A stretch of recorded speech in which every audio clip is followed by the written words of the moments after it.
जय जगन्नाथ सांग मैंने आज गोटे नुआ मिनी ब्लॉग स्वागत को सकाल सकाल छतुआ बसिक भाजी देती कहीं छुआर छतुआ खाई जलखिया किसी नाला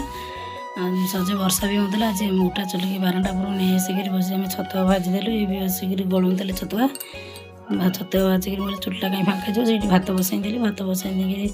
आपको खाया दे मोर गाधे ना गाधे पाधे आसिक खाइले पखाड़ एटू मुझे आज भेंडी आलू तरकारी कर भेंडी आलू काटी दूसरी काटिक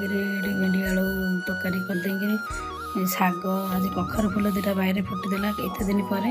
आज कखर फुल सजना पत्र भेंडी पकई खड़ीदेली कहीं मत से शागटा भारी भल लगे खायापी सांग मैंने आपण मानक जदि मो ये रोषेटा भल लगी निश्चिंत कमेंट करेंगे और सब्सक्राइब कर मो चैनल को ये आग भेंडी आलू तरकारी करदेली शाग दुटा भाजीदेली कहीं मत प्रबल भोक गला आज डेरी होगा टे गाधुआ से आज डेरी गली आग रोषे करदे पचर खाइबी भोक गला बहुत जाए ये मत कहले तू जाग खाईदेबू मुझे तरकारी ओल्हेक शाग भाग भाजिक आनिक खाइली खाइबा मुझे भेंडी तरकारी करदेली जो शाग भजा पोटल आलू भाजी सका खाया पचर खाया रही रही सांग मैंने।